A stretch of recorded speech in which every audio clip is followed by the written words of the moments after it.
안녕하세요. 예, 반갑습니다. 자, 이제 오늘은 저번 시간을 이어서 108쪽인가요? 5번에 민간 투자 개발 방식 들어가면 되겠습니까? 예. 자, 어차피 제목이 민간 투자 개발 방식이기 때문에 여기 나와 있는 모든 방식은 일단 맨 앞에 어떤 말이 생략되냐면 민간의 자금을 조달한다 또는 민간 자금을 투입한다 이런 말이 이제 생략되어 있다라고 볼 수가 있겠습니다. 자, 근데 이 5가지 방식이긴 하지만 영어 약자 순서만 기억하시면 어렵지 않게 문제를 풀어내실 수가 있거든요. 그래서 민간 투자 개발 방식의 약자를 보면 BTLOO 5개 글자의 약자 뜻만 알고 계시면 돼요. 일단 B라고 하는 것은 빌드가 되죠. 그래서 뭐 영어로 건설하다의 뜻인데 보통 우리 시험 지문에 나올 때는 공공시설을 준공한다 이렇게 말이 나오게 됩니다. 또한 T라고 하는 것은 이제 트랜스퍼죠. 자, 트랜스퍼라고 하는 것은 이동 또는 이전을 의미하는데 우리가 보통 지문에 등장할 때는 그 시설의 소유권을 정부나 지방자치단체로 이전시킨다 또는 귀속한다 이렇게 말이 붙고요. L은 리스거든요. 자, 리스는 원래 임대하다죠. 그래서 정부로부터 임대료를 받아서 투자비를 건진다. 보통 이런 식으로 지문이 등장하고 있습니다.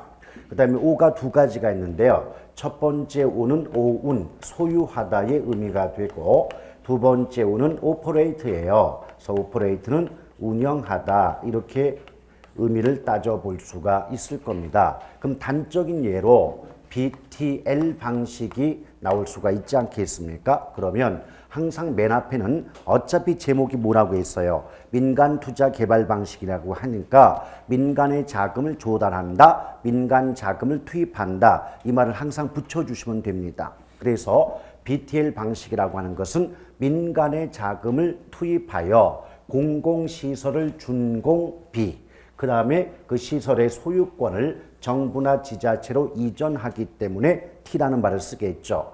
또 정부로부터 임대료를 받아서 투자비를 회수, 건지는 방식이기 때문에 BTL 방식이다 라고 볼 수가 있겠습니다. 자, 그래서 어차피 민간 자금을 투입해서 공공시설을 짓고 난 뒤에 그 공공시설의 소유권을 정부로 이전시킨다는 거죠. 그럼 정부는 민간으로부터 그 시설을 임대한 셈이 되기 때문에 정부로부터 임대료를 받아서 투자한 원금 또는 비용을 회수, 건져나가는 방식이 바로 BTL 방식이다 라고 보시면 되겠습니다. 그럼 영어 약자 순서 그대로 이어가면 되겠죠. 하나 더 해볼까요? 자, BTO 방식이라는 것도 있어요. 그런데 BT까지는 똑같지 않습니까? 그래서 민간 자금을 투입해서 공공시설을 건설비, 그 시설의 소유권을 정부로 넘겨주기 때문에 T죠. 오케이? 또한 그 시설 소유권 넘겨줬고 그 대가로 정부로부터 그 시설의 운영권을 넘겨받습니다. 민간이 운영해서 시설을 직접 운영해서 오퍼레이트죠. 투자비를 회수하는 방식을 BTO 방식이다 라고 보시면 되겠습니다. 아시겠죠? 따라서 일단 BT까지만 나온다면 공공시설을 짓고 그 시설의 소유권을 정부로 넘겨준다는 말은 똑같이 나와요. 다만 임대라는 말 또는 임대료를 받는다 이렇게 말이 나오면 BTL 방식이고 민간이 그 시설을 운영해서 투자비를 건진다, 운영한다고 말이 나오면 BTO 방식이라고 가볍게 정답을 삼아줄 수가 있겠습니다. 아시겠죠? 자, 그런데 5가지 방식 중에서 맨 마지막에 5번을 보면 BOO 방식이라고 나와 있지 않습니까? 그럼 5개 방식 중에서 유일하게 그 BOO 방식만 T가 없죠. 자, T가 없다라고 볼 때는요. 문장 속에서 소유권을 이전한다 이런 말은 나올 수가 없는 겁니다. 따라서 BOO 방식은 있는 그대로 해석하면 민간의 자금을 투입해서 공공시설 준공비 그리고 그 시설의 소유권을 민간이 가져요. 그래서 직접 민간이 그 시설을 소유하고 직접 운영해서 투자비를 회수하는 방식을 BOO 방식이다 라고 보시면 되겠습니다. 아시겠죠? 자, 좀 더 상세한 설명은 나중에 본 수업 때 이어갈 것이고요. 근데 사실은 이 뼈대만 알면 돼요. 그래서 BTO가 나오든 뭐 BLT가 나오든 간에 관계없이 영어 약자 의미의 순서대로만 이어가시면 어렵지 않게 정답을 맞출 수가 있는 것이고요. 그렇게 자주 나오는 그 문제도 사실 아닙니다. 자, 그래서 그렇게 살펴보시면 되겠고요. 그 다음에 오른쪽에 보면 부동산 개발의 과정이라 해서 미국의 워포드 교수의 구분이 나와 있는데요. 일단 거기서는 순서를 기억하는 게 급선무거든요. 일단 그 구상 단계를 보면 구상 단계를 다른 말로 아이디어 단계다라고 말을 합니다. 또 두 번째, 실행 전 가능성 분석을 우리는 예비적 타당성 분석이라고 말을 바꿔볼 수가 있어요. 자, 세 번째 부지 확보 또는 부지 매입, 부지 그 수배 단계는 모두 같은 의미가 되겠고요. 그 다음에 네 번째가 실행 가능성 분석이라고 나오겠지만 그걸 다르게 바꾸면 타당성 분석에 해당이 된다는 거예요.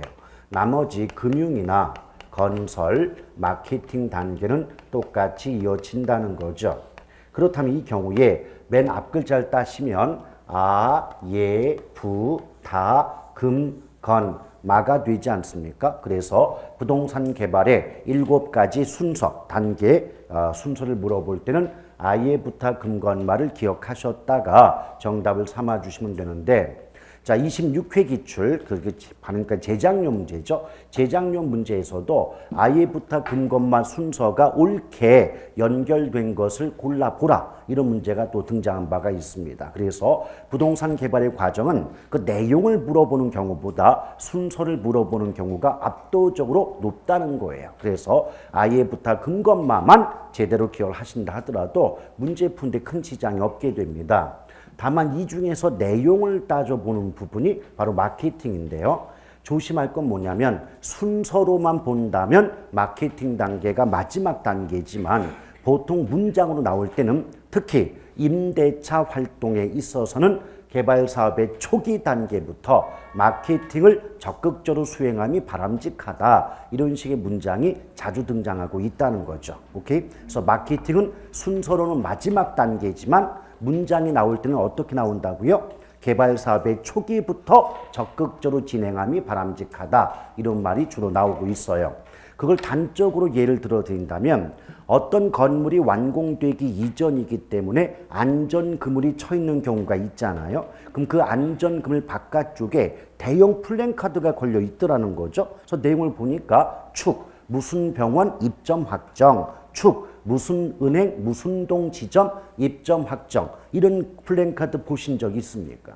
이건 결국 뭐다? 개발 사업의 완성 초기 단계부터, 이 말이 뭐예요? 그 건물을 짓기 전부터 결국은 적극적으로 광고 홍보하고 요번에 새로 건물 짓게 되니까 시설 좋고요. 관리 잘 될 겁니다. 저희 건물로 와 주십시오. 이런 그 마케팅이 적극적으로 진행한 결과로서 사전에 중요한 임차인을 확보해 둔 셈이 되지 않습니까? 그럼 은행이라든지 금융기관이나 또는 병원 등에 이런 임차인들 사전에 확보해 둔다면 그만큼 공실의 위험을 줄일 수가 있는 것이고 그 부동산 개발 사업 전반의 위험을 감소시킬 수가 있지 않겠냔 말이죠. 이런 의도 또는 목적 때문에 비록 순서로는 마지막 단계지만 문장이 나올 때는 항상 개발 사업의 초기부터 적극적으로 수행함이 바람직하다. 이런 식의 말이 나오고 있다는 겁니다. 아시겠습니까? 자, 그 정도 보시면 되겠고요. 그 다음에 2번에 역시 일본의 히라가와 교수의 구분이 있어요. 얘는 정말 자주 안 나와요. 어쩌다가 한번 이젠 더 이상 나오지 않겠지 싶을 때 한번 나오는데 그때도 내용 같은 거 필요 없다니까요. 순서. 일단 5단계 순서를 보면 계획, 협의, 인가, 시행, 처분 5단계 맞죠? 맞아요? 그래서 만약 나온다면 그 5단계 순서 옳게 기억하고 있느냐? 요 정도만 나오는 거지 계획이 뭐고 협의가 뭐냐? 내용 같은 거 물어볼 이유가 전혀 없습니다. 자, 이제 넘겨보시면 부동산 개발의 타당성 분석 단계 이렇게 나와 있는데요. 일단 부동산 개발의 타당성 분석은 뭐 다른 교재에서 본다면 부동산 분석의 체계다 뭐 이런 제목을 붙게 됩니다. 그런데 어차피 내용은 똑같아요. 내용은 똑같은데 저는 일단 교과서, 기초서이기 때문에 2단계 설만 집어넣었지만 사실 5단계 설과 2단계 설이 나뉘어집니다. 다시 말한다면 부동산 개발의 타당성 분석의 단계를 5단계로 나누는 관점이 있고 다시 2단계로 합하는 관점도 있거든요. 근데 5단계로 구분할 때는 지시성 다투를 기억하시면 돼요. 이것도 순서 은근히 잘 물어봅니다. 자, 그럴 때 지시성 다투가 뭐냐면 첫 번째가 지역 경제 분석이에요. 두 번째가 시장 분석이고 세 번째가 시장성 분석, 또 네 번째 타당성 분석, 또 다섯 번째가 투자 분석. 이렇게 5단계로 구분하는 관점을 5단계 설이다라고 보는 거고요. 그 5단계 설에서 지역 경제부터 시장성 분석까지를 묶어가지고 시장 분석, 또 타당성 분석과 투자 분석을 묶어서 경제성 분석으로 구분하는 그 관점을 우리가 2단계 설이다라고 볼 수가 있겠습니다. 오케이? 그래서 보통 5단계 설과 관련해서는 순서를 물어보는 문제가 출제 빈도가 높다는 거죠. 그래서 지시성 다투만 기억해도 2.5점을 건지는 경우도 많습니다. 자, 그런데 우리 이렇게 볼 수 있을까요? 이 5단계설을 다시 2단계로 압축한 관점이 있잖아요. 그럼 이걸 가지고 일단 이런 문장 가능하겠습니까? 시장 분석은 지역 경제 분석, 시장 분석, 시장성 분석을 포함한다. 말할 수 있겠어요? 그럼 경제성 분석은 타당성 분석과 투자 결정 분석 또는 투자 분석을 포함한다. 이런 문장도 얼마든지 성립할 수가 있는 거 아니겠습니까? 그렇죠? 자, 그리고 또 하나 순서를 보게 되면 잘 들어보세요. 지역 경제 분석 다음에 시장 분석이 이루어진다는 건 시장 분석 속에는 그 앞에서 이루어진 지역 경제 분석의 결과가 당연히 내포되어 있다고 볼 수 있지 않겠습니까? 그렇지 않아요? 왜? 지역 경제 분석하고 나서 이 결과를 바탕으로 그 다음 단계인 시장 분석이 이루어지는 셈 아니겠습니까? 마찬가지로 시장 분석의 결과를 바탕으로 그 다음 단계인 시장성 분석이 이루어진다라고 볼 수가 있겠죠. 그럼 이것을 선후 관계로 표현할 수도 있고 어떤 분석이 다른 분석에 포함된다 이런 문장을 만들어 볼 수도 있거든요. 그럼 선후 관계를 먼저 한번 볼게요. 자, 시장 분석은 시장성 분석에 선행한다. 맞습니까? 또 뒤집어서 시장성 분석은 시장 분석에 후행한다. 이렇게 선후로 이제 문장을 만드는 경우도 있고요. 그 다음에 앞서 말씀드린 것처럼 시장 분석 속에는 그 앞에서 이루어진 지역 경제 분석의 결과가 당연히 포함된다고 볼 수 있잖아요. 또 마찬가지로 시장성 분석 속에도 그 앞 단계인 시장 분석의 결과가 당연히 포함이 된다라고 말씀드릴 수 있겠죠. 그래서 어떤 문장이 나온 바가 있냐면 부동산 개발의 타당성 분석의 각 단계는 당연히 전 단계를 내포한다. 오케이? 이 전부 기출문제 지문들이에요. 근데 막상 그 문장들을 해석해 보면 당연한 말들인데 그 당연함을 이해하지 못하고 그냥 문장만을 외웠다가는 무슨 말인지 못 알아듣으니까요. 아시겠죠? 자, 이렇게 문장을 여러 가지로 만들어 볼 수가 있을 거예요. 근데 제가 한 가지 조심시켜 드리고 싶은 건 뭐냐면 5단계 설에도 시장 분석이라는 게 있고 2단계 설에도 시장 분석이라는 게 있지 않습니까? 이게 말로만 나오면 구분이 안 가는 거예요. 이게 5단계인지 2단계인지. 그럼 원칙적으로는 뭐 협의의 시장 분석, 광의의 시장 분석 또는 5단계 설의 시장 분석, 2단계 설의 시장 분석이라고 해줘야 되는데 지금까지 나왔던 어떤 기출문제나 모의고사에서도 그렇게 구분하는 경우는 한 번도 없었습니다. 따라서 시장 분석이 나왔을 때 그 뒤에 나오는 문장을 가지고 우리가 직접 5단계구나, 2단계구나를 구분하지 못하면 그 문제 못 맞춥니다. 아시겠죠? 구분 절대로 안 해줍니다. 그런데 우리 저번 시간에 왜 부동산 개발과 관련된 위험 설명드린 적 있나요? 법시비 안 했습니까? 순서상 또 이제 반대가 되겠군요. 자, 나중에 나올 수가 있는데 여기서는 시장 분석 나오지 않습니까? 그럼 5단계설의 시장 분석은요. 특정 유형의 부동산이 있을 때 그 부동산에 대한 수요와 공급을 분석하는 것을 우리가 5단계설의 시장 분석이다 이렇게 보거든요. 자, 단적인 예로 이 특정 유형의 부동산을 원룸이라고 보자 이거죠. 그럼 우리 노원구 상계동 일대의 원룸에 대한 수요와 공급을 분석한다 이런 식의 문장이 나오면 이것은 뭐예요? 5단계설의 시장 분석이다 라고 보시면 됩니다. 자, 예컨대 우리 상계동 일대의 원룸이라는 부동산에 대한 수요 공급 분석해 봤더니 원룸은 100개가 필요한데 공급된 양은 50개에 불과하대요. 그럼 수요가 공급보다 많죠. 자, 수요가 공급보다 많죠. 그럼 이런 경우를 무슨 수요라고 말합니까? 예, 초과 수요다라고 배운 적이 있잖아요. 경제론에서. 자, 수요가 공급보다 많으면 초과 수요고 반대로 공급이 수요보다 많으면 초과 공급이다라고 말씀드린 바가 있어요. 그럼 초과 수요란 말은 이 원룸이라는 물건이 남아 도는다는 뜻입니까? 부족하다는 뜻입니까?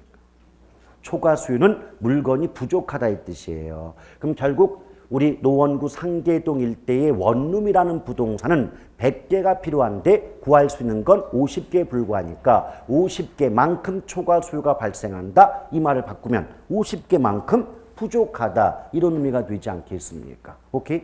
따라서 일단 내용은 나중에 다시 한번 한다 할지라도 표현상 수요 공급 분석 이 말이 나오면 5단계설의 시장 분석임을 알고 있어야 되는 겁니다. 오케이?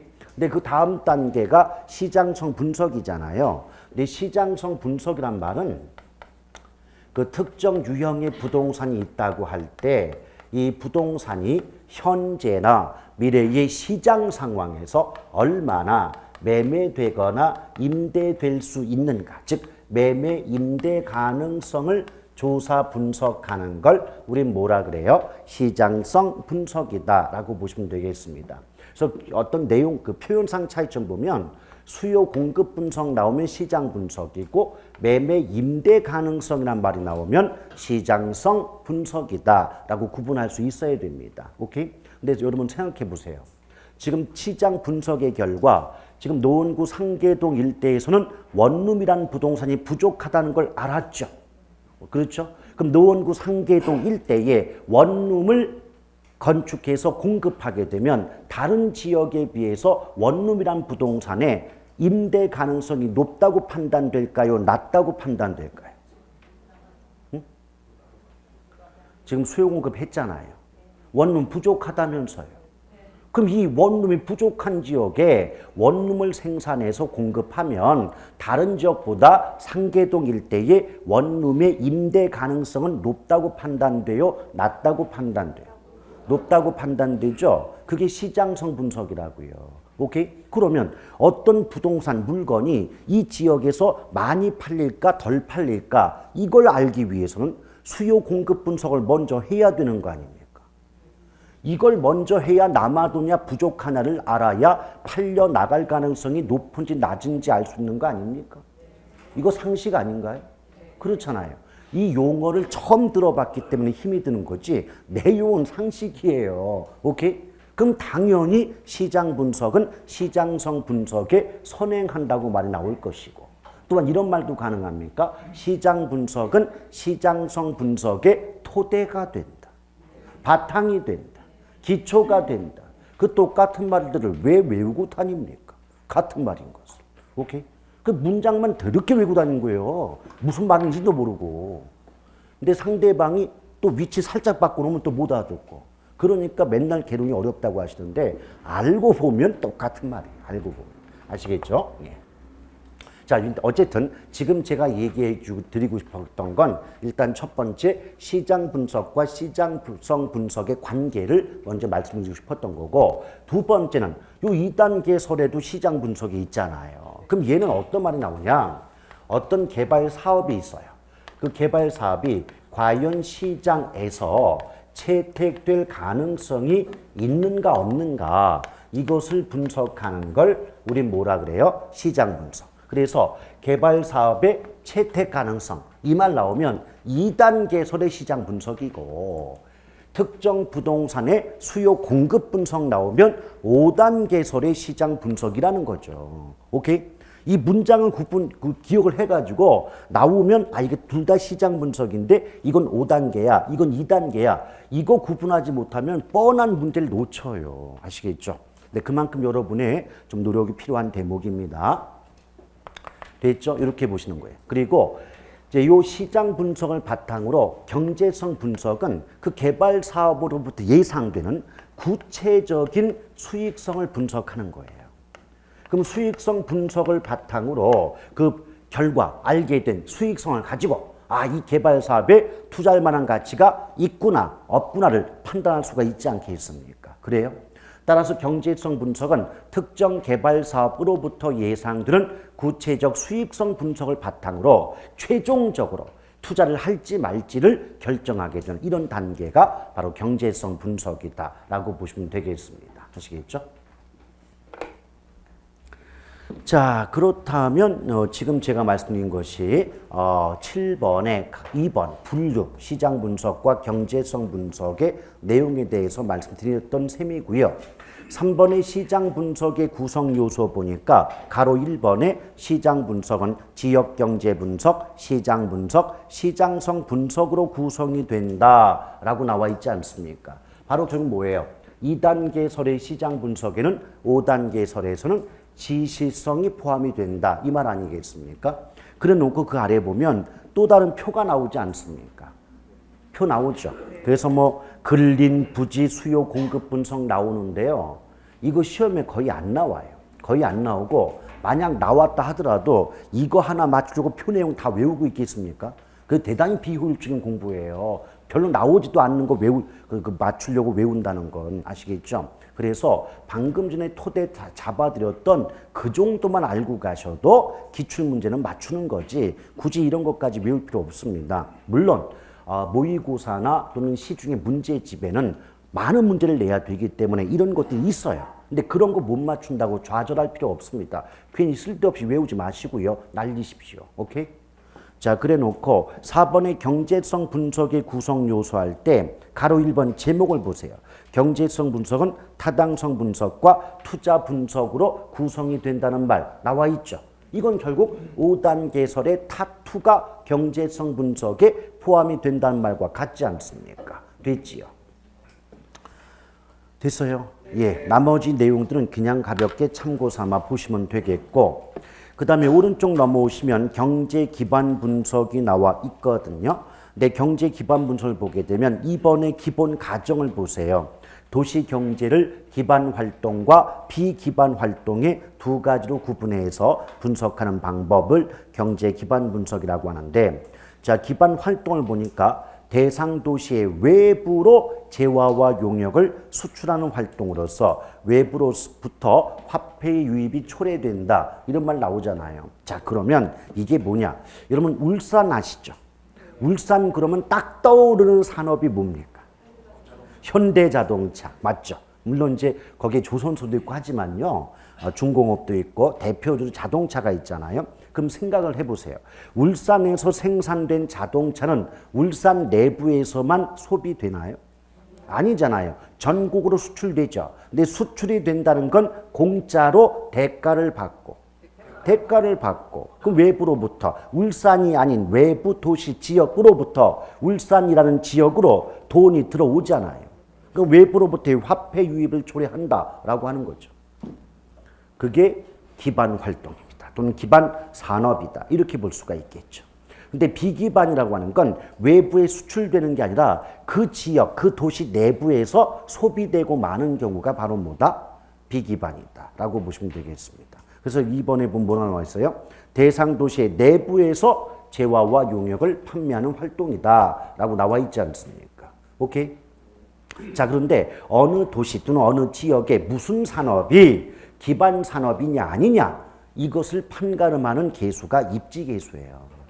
그래서 거기 아래 보면 입지계수 나오지 않습니까? 근데 입지계수는 거의 계산 문제로 나오기 때문에 우리는 기초 때는 제가 공식도 써놓지 않았을 거예요. 근데 결국은 어떤 말이 나오냐면 입지계수를 어떤 공식에 대입해서 구했거든요. 근데 구해진 입지계수 값이 1보다 크면 기반 산업이고 1보다 작으면 비기반 산업이다 라고 판단이 될 수가 있다는 겁니다. 아직 공식은 쓰지 않았습니다. 자, 그래서 거기 가로 3번을 보면 무슨 말 나와요? LQ가 나오죠? LQ가 입지계수예요. 그럼 입지계수가 1보다 크면 기반, 입지계수가 1보다 작으면 비기반 산업이라고 나와 있지 않습니까? 오케이?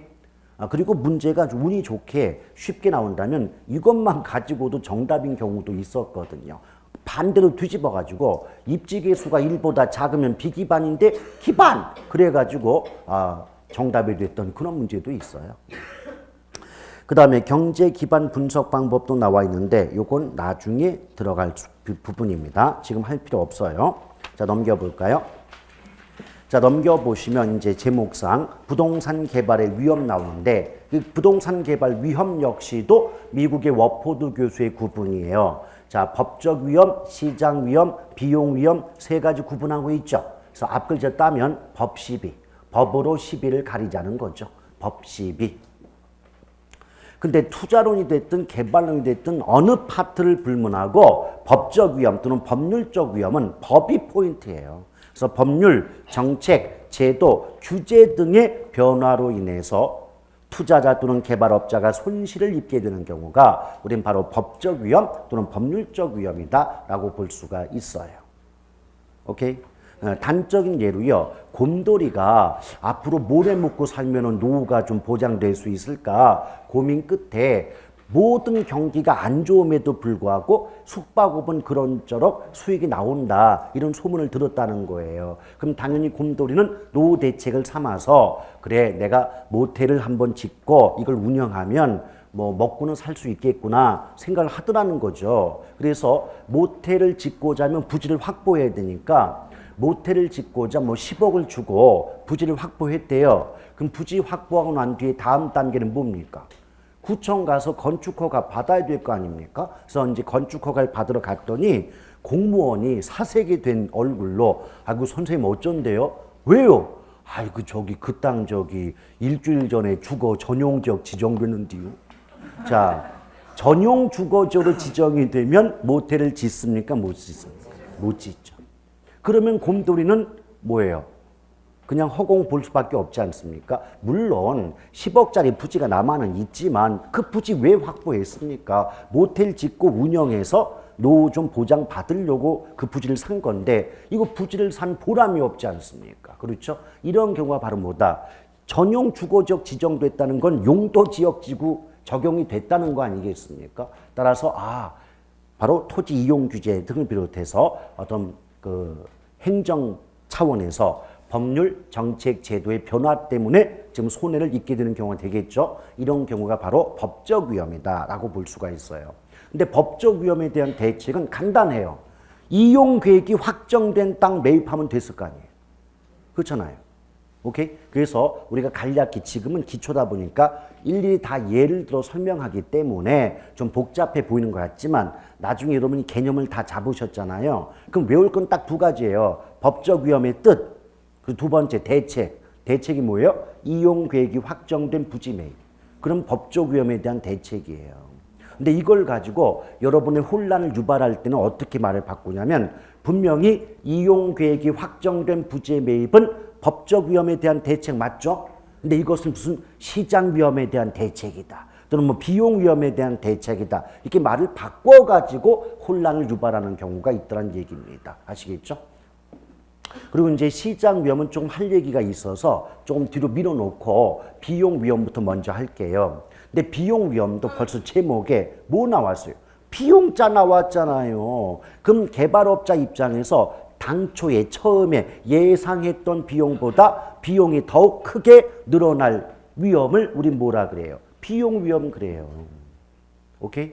자, 근데 여러분 특히 우리 부동산 개발 사업은 그 개발 사업 기간 자체가 장기잖아요. 장기간이다 보니까 그 사업 기간, 뭐 공사 기간 동안에 예상하지 못한 인플레이션, 물가 상승이 발생할 우려가 높을 거고 물가가 올라가면 인건비도 올라갈 것이고 자재값도 올라갈 거 아닙니까? 그럼 예컨대 개발업자 곰돌이 입장에서 처음에 100억을 예상하고 있었는데 이게 140억, 150억 이렇게 공사 비용이 크게 증가할 수가 있잖아요. 그런 걸로 인해서 개발업자의 수익이 악화될 수 있는 이런 위험이 뭐라 그래요?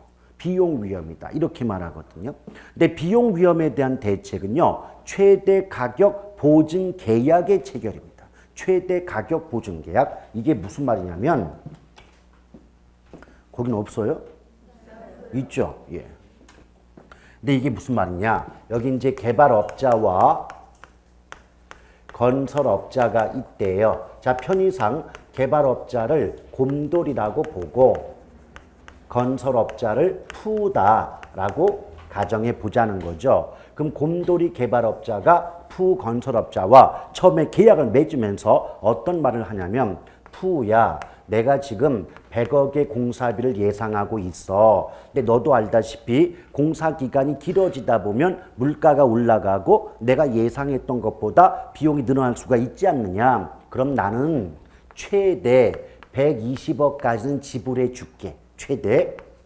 그런데 만약 공사비가 130억, 140억 이렇게 되지 않니? 그러면 요 120억을 초과한 부분. 만약 130억이 되면 10억 초과했고 140억이 되면 20억이 초과되는 거 맞죠? 이 초과된 부분은 네가 부담해 라고 하는 계약이 최대 가격 보증 계약이에요. 오케이? 그러면 이 계약 자체를 통해서 개발업자 곰돌이 입장에선 아무리 개발 사업에 소요되는 비용이 증가한다 할지라도 최대 얼마까지만 지급해주면 돼요. 120억까지만 지급해주면 되겠죠. 오케이? 이해가시겠어요? 그래서 개발업자 곰돌이 입장에선 개발 사업에 소요되는 비용이 무제한적으로 상승하는 걸 막을 수가 있잖아요. 오케이? 그런데 문제는 어차피 비용이 얼마가 들어가든 간에 개발 사업에 소요되는 비용은 원칙적으로 누가 부담하는 거예요? 개발업자가 부담해야 될 부분 맞죠? 그럼 개발업자가 부담해야 될 비용 위험 부분을 계약을 통해서 누구에게 넘긴 거예요? 건설업자에게 넘겼죠. 그럼 내가 부담할 위험을 누군가에게 넘겼어요. 그럼 이걸 위험의 전가라고 하지 않겠습니까? 따라서 최대 가격 보증 계약 제도는 그 자체의 성격을 구분하면 일종의 위험 전가에 해당이 됩니다. 오케이? 근데 이때 이제 건설업자 푸 입장에서도 얘가 돌이 아니거든요. 그럼 자기도 뭔가 남기려고 계약을 하는 건데 잘못했다간 이거 쪽박 찰 수밖에 없지 않겠습니까? 그럼 첫 번째 방법이 뭐냐면 계약 단가를 높여버린다는 거죠. 무슨 말이냐? 3.3제곱미터, 보통 1평 그러잖아요. 그럼 한 평당 개발 비용이 100이면 되는데 푸가 처음부터 곰돌이에게 그럼 평당 따져보니까요. 평당 개발 비용이 120만 원 듭니다. 이런 식으로 처음부터 계약 단가를 높여 계약을 한다는 거죠. 왜? 그래야 자기들도 뭔가 남는 떡구멍이 있을 테니까. 오케이? 그럼 거기까지 끊으면 어떤 말이 가능하냐면 최대 가격 보증 계약을 통해 개발업자의 비용 위험 부담은 줄일 수 있는 반면 계약 단가가 높아져서 저렴한 비용으로 개발 사업을 완성하기가 곤란해진다. 이렇게 말이 나와요. 근데 이럴 때 평당 120 불렀잖아요. 그랬더니 두 번째 내용이 뭐냐면 개발업자 곰돌이가 푸를 이렇게 보더니 너 누구를 뭘로 보고 아니 왜요? 막 내가 알아봤더니 평당 100이면 되는데 어디서 120을 불러? 그럼 어떻게 돼요? 일단 공사는 따야 되니까 알았어요. 그럼 100에 해드릴게요. 계약을 맺겠죠. 근데 푸도 분명히 남겨야 되거든요. 남길 때 가장 좋은 방법이 자재값 뜯어먹는 겁니다. 그럼 어떻게 돼요? 100원짜리 자재 쓸 거 50원짜리 쓰고 50원짜리 쓸 거 30원, 30원짜리 쓸 거 안 써버린다 이 말이에요. 그럼 그만큼 공사가 어떻게 되겠어요? 부실되겠죠. 그래서 부실공사의 우려가 높다. 이렇게 말하는 겁니다. 오케이? 아, 조금만 생각해보면 아무것도 아닌 것들을 갖다가 무조건 외워버리니까 개론이 쉽습니까? 어디? 아시겠죠? 외우면 안 돼요. 근데 제가 그러잖아요. 외우는 것 자체가 나쁜 게 아니라 일단 왜 그런가를 알아듣고 외우면 오래 가기 때문에 일단 먼저 이해하려고 노력하시다가 아, 나중에 하다 안 되면 외워야죠. 무슨 용가리 통뼈입니까? 외우긴 외워야 됩니다. 그러나 일단 이해가 된 상황에서 외우면 오래 간다는 거죠. 됐지요? 이제 그게 이제 비용 위험이었고 시장 위험. 이 시장 위험은 개발 사업 자체의 불확실성 때문에 발생하는 위험을 시장 위험 그래요. 이게 무슨 말이냐? 아니 아파트 뭐 건설한다고 그 개발 사업이 모두 성공해서 무조건 다 돈 벌어요? 아니잖아요. 어떤 때는 쪽박 차잖아요. 이걸 그 개발 사업 자체의 불확실성이다. 이렇게 말하고 있는 겁니다. 오케이? 맞아요? 그런데 이런 시장 위험에 대한 대책은 두 가지거든요. 앞서 보셨던 요 시장 분석 있죠? 시장성 분석 있죠? 요 시장 분석, 시장성 분석을 통해서 시장 위험을 줄일 수가 있다. 보통 이렇게 문장이 나오게 됩니다. 오케이? 그럼 생각해 봐요. 자, 우리가 여기는 원룸이라고 했지만 아파트다. 그럼 아파트에 대한 어느 지역의 아파트에 대한 수요 공급을 분석해 보았더니 오히려 수요보다 공급이 많더래요. 그러니까 아파트가 지금 상계동 일대라고 따져보면 상계동 일대의 아파트에 대한 수요는 100인데 공급이 150이라면 공급이 수요보다 더 많죠. 이건 지금 50개만큼 부족한 거예요. 남아 도는 거예요. 남아 도는 지역에 아파트 지었다가는 망하려고 작정한 거 아니에요? 그렇잖아요. 그렇다면 상계동 일대에 아파트를 짓고 싶은데 짓기 전에 미리 수요 공급 상황을 면밀히 분석해 보면 아이고 이 동네는 아파트 지었다가 난리가 나겠구나 생각하면 상계동 일대 아파트 생산 공급 할까요 안 할까요? 그 개발 사업 진행할까요 안 할까요? 그러면 결국 개발 사업의 위험을 피할 수가 있지 않느냐. 이것이 바로 시장 분석과 시장성 분석을 통하여 시장 위험을 감소시킬 수 있다. 이렇게 말이 나오죠. 물론 분석이란 말 대신에 연구라는 말로 바꿔도 괜찮아요. 그러니까 시장 연구와 시장성 연구를 통하여 부동산 개발 사업의 위험 중 시장 위험을 감소시킬 수 있다. 이렇게 문장이 나오게 되는 거죠. 아시겠습니까? 자, 그런데 거기 보면은 그 가로 2번에 흡수율이라는 말 나옵니까? 흡수율. 근데요, 원래 흡수율은 좀 더 복잡한 표현이긴 하지만 개념상 우리가 기억할 때는 가볍게 분양 임대율. 흡수율자 나오잖아요. 그럼 분양 임대율이라고 개념을 잡으시면 쉬워요. 분양 임대율.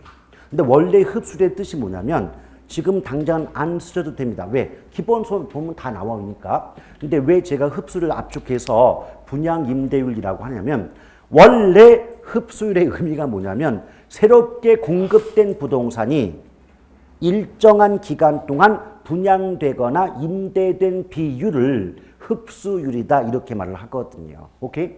근데 말뜻은 원래 표는 그런데 개념 잡을 때는 분양 임대율로 이해하시면 게임 아웃돼요. 그럼 생각해 보십시오. 흡수율이 높다는 것은 그만큼 새롭게 공급된 부동산의 분양 임대율이 높다는 의미가 되지 않습니까? 그럼 분양 임대율이 높을수록 부동산 개발 사업의 위험은 커질까요? 줄어들까요? 줄어들겠죠. 그만큼 많이 팔려 나가고 있는데. understand? 그 다음에 흡수 시간이라는 게 있어요. 또는 흡수 기간 그러기도 하는데 이거는 새롭게 공급된 부동산이 전량 100% 모두 임대 분양이 완료될 때까지 걸리는 기간을 흡수 시간 또는 흡수 기간이라고 해요. 그럼 여러분이 생각할 때는요. 흡수 시간이 긴 게 좋을까요? 짧은 게 좋을까요? 짧은 게 좋겠죠. 오케이? 그럼 흡수율이 분양 임대료니까 흡수율은 높은 게 좋은 거고 흡수 시간은 짧은 게 좋겠죠. 그럼 이런 말 가능해요? 흡수율은 높을수록 흡수 기간은 짧을수록 부동산 개발과 관련된 시장 위험 또는 부동산 개발 사업의 위험은 줄어들 수 있다 또는 줄어든다고 본다. 맞습니까? 그런 식의 문장, 당연한 문장입니다. 됐죠? 그 다음에 이렇게 해서 이제 개발론 부분을 가볍게 마쳤고 그 아래쪽을 보면 부동산 마케팅 나오지 않습니까? 오케이? 예. 그런데 어차피 마케팅의 의미는요, 뭐 여러 가지 말이 나올 수가 있기 때문에 여기 나와 있는 말을 외운다 한들 결국 또 출제자가 다르게 말을 바꿀 수도 있어요. 그러니까 어차피 지금은 의의는 지금 보지 마시고 나중에 기본서 받아보시면 거기선 여러 표현이 다 나와 있으니까 그걸 보도록 하시길 바랍니다. 다만 왜 오늘날 부동산 마케팅이 중시가 되느냐? 칼자루가요. 과거에는 공급자가 칼자루 갖고 있었어요. 근데 지금은 소비 수요자 칼자루를 갖고 있기 때문에 마케팅 해야 된다 이 말이에요. 예컨대 단적으로 우리나라의 경우 그 7, 80년대만 하더라도요. 주택 보급률이 100%를 넘지 못했거든요. 그럼 어때요? 건설업체 입장에서 그냥 아파트 지어서 시장에 내놓기만 하더라도 굳이 광고 홍보하지 않아도 집 자체가 부족하니까 알아서 팔려 나갔을 거 아니겠습니까? 오케이? 그럼 누가 칼자루 갖고 있었다? 공급자 쪽이. 근데 이제 주택 보급률 자체는 100%를 넘어갔어요. 그러니까 내 마음에 들든 안 들든 간에 집 자체는 남아 돈다는 거죠. 그럼 집이 남아도는 상황에서 새롭게 아파트를 지어서 분양을 하고자 할 때는 그만큼 소비자 마음에 들게끔 어때요? 애교도 떨고 아양도 떨어야 되지 않겠습니까? 오케이? 그래서 오늘날 부동산 마케팅이 중시되는 이유는 부동산 시장이 공급자 중심 시장에서 수요자 중심 시장으로 변했기 때문이다. 칼자루 누가 갖고 있다? 소비자가 갖고 있다. 이런 말이 주로 나오고 있다는 겁니다. 아시겠죠? 자, 그러면서 뭐 부동산 마케팅의 환경할 때 미시와 거시적 환경이 구분되는데 만약 저한테 공부하라고 한다면 저는 미시적 환경만 기억할 거예요. 왜냐? 우리 보기가 몇 개입니까? 5개입니다. 미시적 환경 보통 4개, 5개 기억했다가 그거 아닌 게 답이란 말입니다.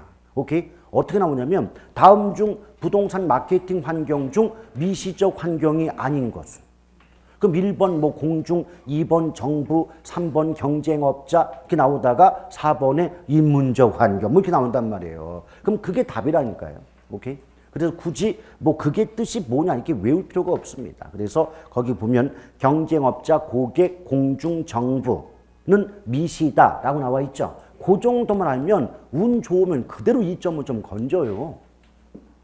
아시겠죠? 근데 그러나 거의 100% 가깝게 마케팅론에서 출제가 되는 부분은 바로 2번입니다. 마케팅 전략의 3차원. 제목이 3차원 나왔잖아요. 그럼 마케팅 전략이 몇 개가 있을까요? 3개가 있으니까 3차원이에요. 일단 표의 제목을 보게 되면 시장 점유 마케팅 나와요. 1번에. 그 다음 2번 보면 고객 점유 마케팅 나오죠. 또 뒷장에 3번을 보시면 관계 마케팅 전략 나오지 않습니까?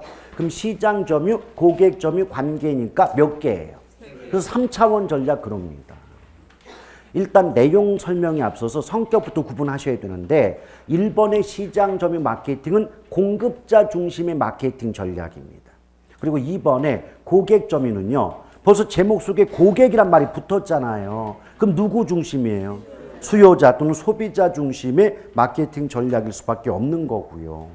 그 다음에 관계할 때 관계라고 하는 건 앞에서 시장은 공급자 중심, 고객은 수요자 중심이면 관계는 그 수요자와 공급자 간의 관계거든요. 오케이? 그래서 소비자와 생산자 또는 수요자와 공급자 간의 지속적인 관계 유지를 중시하는 전략을 뭐라 그래요? 관계 마케팅 전략이다라고 보시면 돼요. 근데 이게 어떤 경우냐면 그냥 차분하게 한번 들어보세요. 만약 삼성 레미안 아파트가 있는데 그 레미안 아파트가 분양, 그러니까 팔아먹기만 하고 인연을 끊어버렸다. 그럼 어때요? 그 입주자분들도요, 레미안에 대한 어떤 그 이미지가 별로 좋지 않을 거예요. 그리고 어떤 애착심 같은 거, 이런 거 생성되지가 않을 거예요. 근데 삼성 레미안 아파트 측이 분양했다고 관계 끊는 게 아니고 분양한 이유고 입주한 사람들에게 자주 찾아가서 어떤 불편사항은 없으신가요? 물어보고 만약 불편사항이 있다면 신속하게 처리 해결해주고 이런 상태가 지속이 되면 입주자 입장에선 레미안이라는 브랜드에 대해서 굉장히 좋은 이미지를 갖게 될 거예요.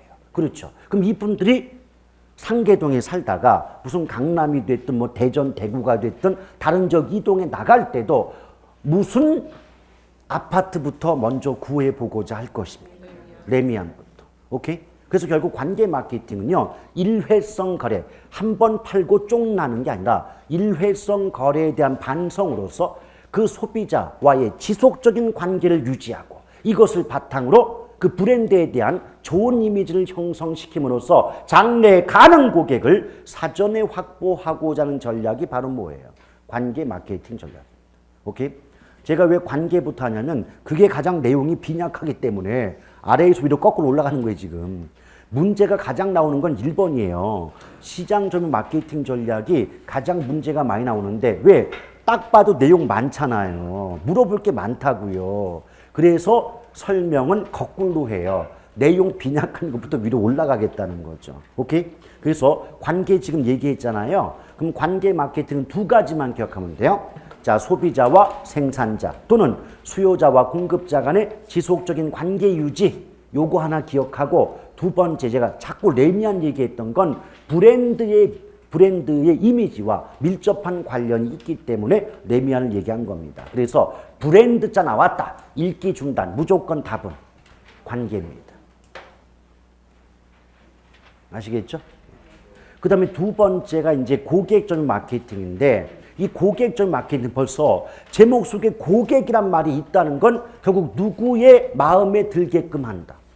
소비자, 수요자의 마음에 들게끔 아양을 끌겠다는 거 아니겠습니까? 그렇죠? 그래서 원래 그 고객적 마케팅 전략의 의미가 어떻게 표현되냐면 구매 의사 결정의 각 단계에서 소비자와의 심리적 접점을 마련하고 전달되는 메시지의 톤과 강도를 적절히 조절하는 전략을 말한다. 문장은 그렇게 나와요. 근데 그 문장 다 외울 자신 있어요?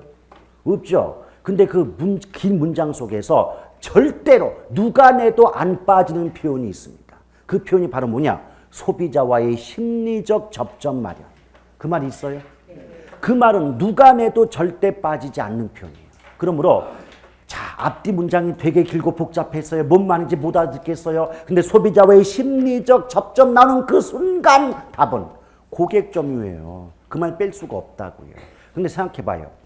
구매 의사 결정의 단계에서 소비자와의 심리적인 접점을 마련한다는 건 우리말로 바꾸면 누구 마음에 들게끔 하겠다. 소비자 마음에 들게끔 하겠다는 얘기 아니냐고요. 오케이?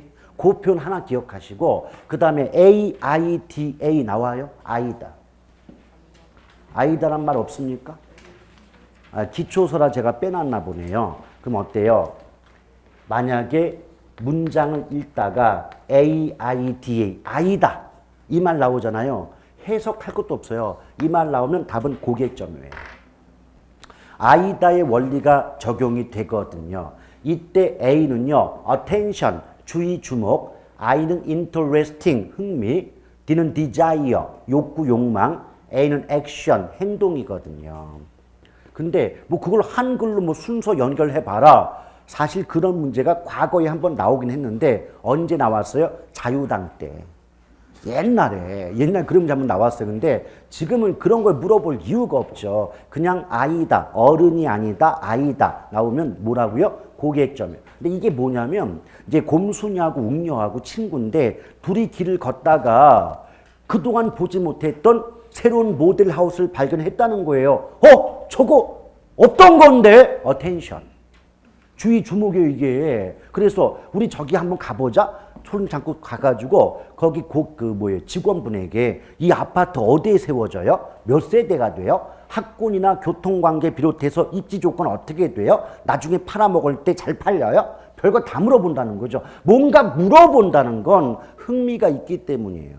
1년 내내 개론에 아무런 질문이 없다는 건 흥미가 없다는 반증입니다. 여러분들 아무런 질문은 없어요, 개론 때. 어쨌든 그래서 인터레스팅 나오죠. 그래서 막 들어보니까 너무 좋은 거예요. 막 사고 싶은 욕구가 발생하겠죠. desire. 그래서 계약서에 도장 찍었어요. 액션. 오케이?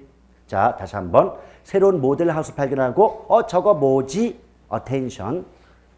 직원에게 이것저것 물어본다. interesting. 들어보니까 괜찮다고 느껴지면서 사고 싶은 욕구가 발생한다. desire. 계약서에 도장 찍는다. 액션. 이것이 아이다의 원리입니다. understand? 근데 뭐 아이다가 나왔지만은 요것만 나오면 돼요. 여기 뒤에 S가 붙어도 괜찮아요. 원래 아이다스도 있고 쿠쿠다스 동생인데 아이다스의 원리 뭐냐면 계약 도장 찍었죠. S가 satisfaction. 도장 잘 찍었다 만족한다는 거예요. 난 정말 잘 산 것 같아. 만족해. satisfaction인데. 근데 얘는 다 외울 거 없어요. 아이다만 나오면 뒤에 무슨 말이 붙든 간에 똑같은 말입니다. 아시겠죠? 그럼 결국 어때요? 관계는 의미, 그다음에 브랜드, 고객은, 아이다, 그리고 소비자와의 심리적 접점. 그거 두 가지씩 기억하잖아요. 누가 어떻게든 다 맞추니까 걱정할 거 없어요. 이제 시장 점유 마케팅이 나오는데 시장 점유 마케팅에는 크게 두 가지가 있습니다. STP 전략과 4P 믹스 전략 두 가지가 구분이 돼요. 근데 STP도 하나하나가 약자겠죠. S라고 하는 건 세그멘테이션이라고 해서 시장 세분화 전략이라고 말하고요. T는 타겟팅이라고 해서 목표 시장 또는 표적 시장의 선정 전략이라고 말해요. 또 P는요, 포지셔닝이라고 해서 시장 차별화 전략. 경우에 따라서는 시장자를 빼고 그냥 차별화라고만 하는 경우도 많습니다. 이게 STP인데요. 원래 그 시장 세분화할 때 제목을 잘 봐요. 시장을 세분화한다는 건 여러 개로 나눈다, 쪼갠다 의미가 되지 않겠습니까? 맞아요. 그래서 소비자 또는 수요자 집단을 인구 경제학적 특성에 따라서 여러 집단으로 나누는 것을 우리가 시장 세분화다 이렇게 말을 하거든요. 근데 인구 경제학적 특성이 뭐냐? 뭔가 있어 보이죠? 아무것도 아니에요. 인구적 특성, 연령을 기준으로. 경제학적 특성, 소득 수준을 기준으로 여러 소비자 집단으로 구분하는 것을 뭐라 그래요? 시장 세분화다. 연령대를 기준으로 한다면 시장이 10대부터 70대, 80대까지 구분이 될 것이고 또 소득 수준 기준으로 하면 저소득층, 중산층, 고소득층 구분이 될 수가 있지 않습니까? 이걸 조합을 만들면 한 10대까지 20개 이상의 소비자 집단이 구분될 수가 있겠죠. 이걸 시장 세분화라고 말을 해요. 그럼 이제 목표 또는 표적 시장 이게 무슨 말이냐? 자, 지금 시장 세분화 결과 여러 개의 소비자 집단은 구분됐잖아요. 그 여러 소비자 집단 중에서 자신의 능력과 경쟁 상황을 고려해 봤을 때 내가 이 소비자 집단은 내 걸로 만들 수 있어. 내가 물건 팔아먹고 내 소비자들로 만들 수가 있다. 자신이 있다. 이런 시장을 표적 시장이다. 이렇게 말합니다. 오케이?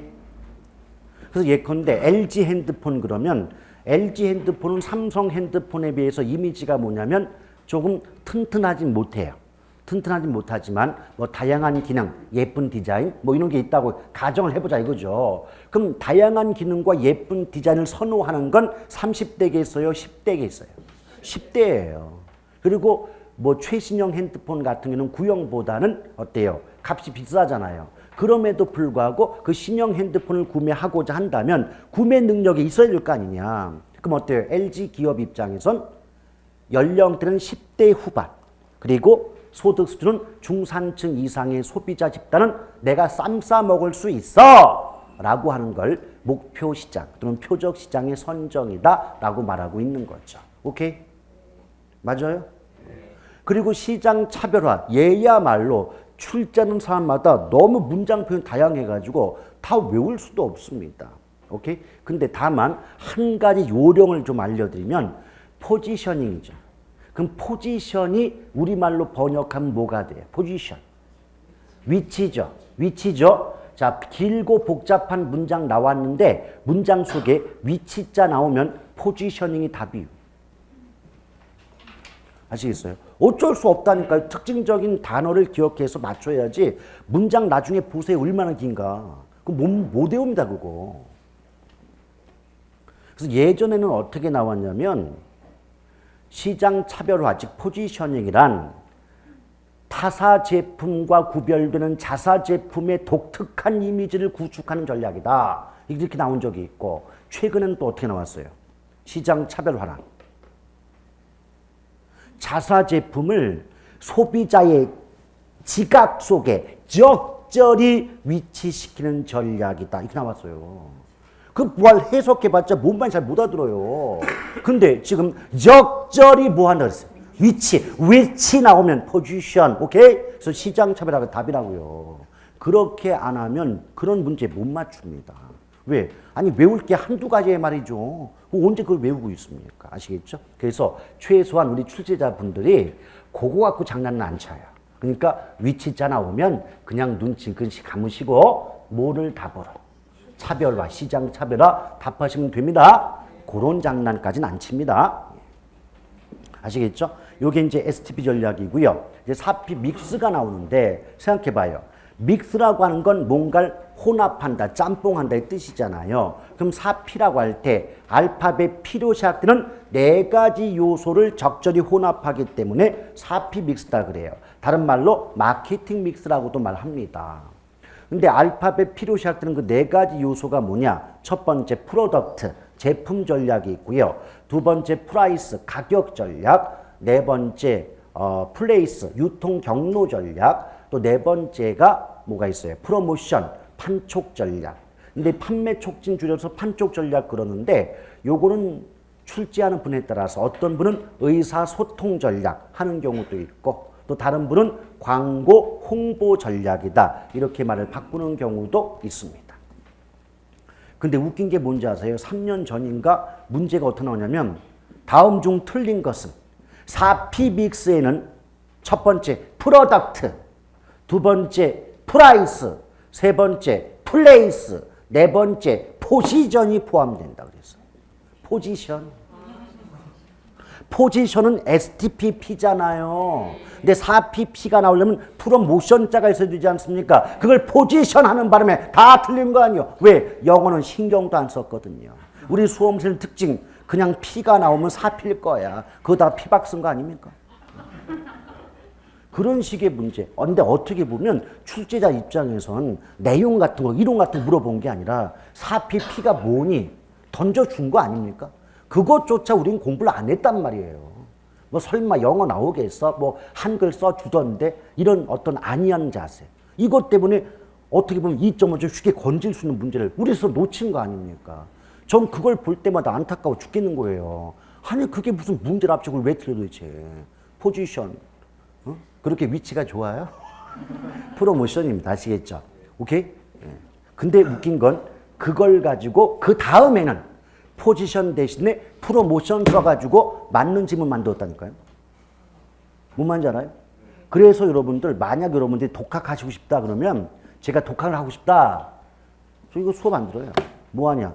지금까지 나왔던 10년 이내 기출문제 지문을 다 외울 겁니다. 10년 이내에 발생했던 모든 기출문제 지문을 몽땅 외울 거예요. 그리고 시험 보면 60 나와요. 왜? 이놈들이 새롭게 문장을 만들기가 어려우니까 옛날 문장을 자꾸 집어넣어. 오케이?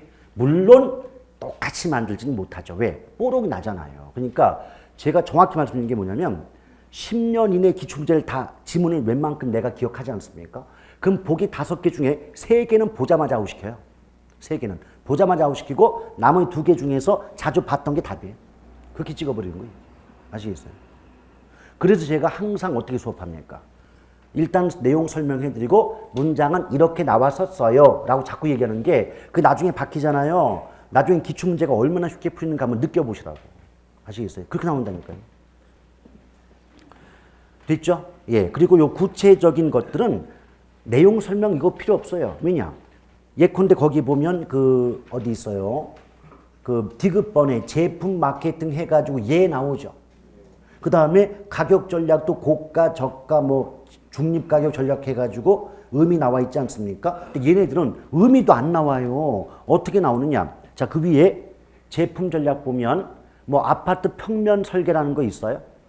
없어요? 그럼 지상 주차장의 지하화 있어요? 그럼 보안 설비의 디지털화 있나요?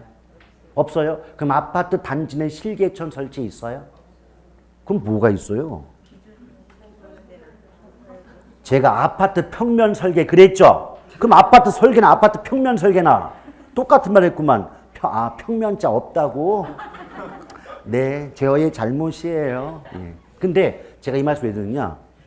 이런 게 나오는 거예요. 그 얘들을 막 묶어놓고 이 문장 맞아? 이렇게 물어보는 거예요. 오케이? 뭔 말인지 알아요? 그리고 또 이런 경우도 있죠. 네모칸 박스 묶어놓고 이제 기존 아파트 뭐 차별화된 평면 설계만 해놓고 기업번, 니은번, 뭐 침투 가격 전략, 뭐 디귿번, 뭐 경품 제공, 리을번 뭐 이렇게 해놓고 기업 및 디귿리에 해당하는 마케팅 전략으로 옳게 연결된 걸 골라보세요. 이렇게 문제를 낸단 말입니다. 무슨 말이냐? 제품 전략이 뭐니? 뜻 같은 거 안 물어봐요. 제품 전략에 해당하는 것들을 나열해놓고 이게 무슨 전략이니? 이렇게 밖에 물어보진 않습니다. 아시겠죠? 그러니까 이 부분은 잘 나오는데 거의 단순 암기적 부분이 강하기 때문에 열심히 외우기만 하셔도 2.5점을 그냥 건질 수가 있는 부분입니다. 아시겠어요? 나중에 기본서 보면 정확하게 이제 대표적인 예들이 들어가 있으니까 그게 신경 쓸 필요가 없을 거예요. 그 다음 넘겨보시면 이거 조금 남았으니까 남은 거 다 하고 쉴게요. 대신 오래 쉴게요. 그럼 됐죠? 들으신다고 뭐라고 하지 마시고. 자, 이제 부동산 광고 나오는데 왜 광고가 마케팅에 나올 수밖에 없나요? 아까 프로모션, 판촉 전략. 근데 판촉, 판매 촉진 수단의 대표가 광고 아닙니까? 그래서 마케팅론에 광고가 나올 수밖에 없는데요. 결론으로 말씀드릴게요. 거의 안 나옵니다. 광고 부분의 문제는 거의 나오지 않습니다. 진짜 한 10년 만에 한 번 나올까 말까 합니다. 그래도 기본적으로 알아둘 필요가 있는데 일단 부동산 광고의 특성에서 광고 주체의 양면성, 이 말은 뭐냐?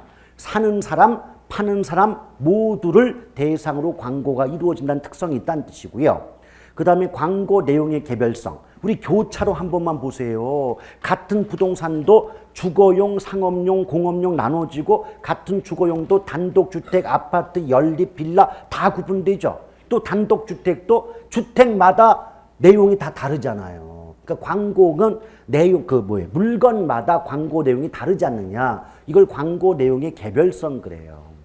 그리고 광고 지역의 제한성. 이게 뭐냐면 여러분 서울특별시 노원구 상계동에 위치한 단독주택 광고를 부산광역시 교차로 냅니까?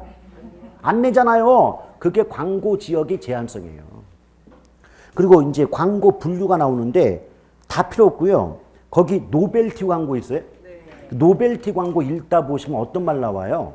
실용적이고 뭐 규모가 작은 물건을 광고 수단으로 하는 경우가 노벨티 광고죠. 맞죠? 근데 대표적인 게 뭐냐면 우리 예전 같으면 신장 개업하면 떡을 돌렸는데 지금 떡 돌리는 경우 거의 없잖아요. 뭐 수건이라든 라이터, 잿더리 돌리지 않습니까? 그럼 수건, 라이터, 잿더리는 일상생활에 필요해요. 실용적이에요. 규모가 크지 않아요. 여기에 상호나 전화번호 기입해 놓으면 훌륭한 광고 수단을 이용할 수가 있지 않느냐. 이게 노벨티입니다. 그 다음에 점두 광고 나옵니까? 그거 없어요? 그럼 나중에 할 거고. DM이 뭐냐면 다이렉트 메일, 우리말로 바꾸면 우편 광고. 그 우편 광고의 최고봉이 보험회사 아닙니까? 보험 어떻게 가입하는만 하면 무슨 때마다 무슨 뭐예요? 우편물 들어오잖아요. 아주 지겨워 죽겠어 이거. 근데 그 우편 광고의 장점 뭐냐? 광고하고자 하는 사람을 선택할 수 있어요. 내가 보내고 싶은 사람한테만 우편물을 보낼 수 있잖아요. 그래서 광고 대상의 선택이 가능하다는 게 장점이에요. 근데 단점 뭐냐? 우편물 하나 보낼 때마다 우편 요금 붙을 거 아닙니까? 그래서 비용이 많이 들어간다. 이게 단점이에요. 다시 한번. 광고 대상의 선택이 가능하다는 건 장점, 비용이 많이 들어간다는 건 단점. 이렇게만 기억하시면 됩니다. 오케이? 그리고 3번, 4번 내용은요. 한번 읽어보시면 여러분이 이미 알고 계신 상식적인 내용들이기 때문에 굳이 외우지 않아도 충분히 문제를 맞출 수가 있을 겁니다. 자, 여기까지 보면 마케팅론까지 마쳤고요. 자, 조금 쉬었다가 감정평가론 이어가겠습니다.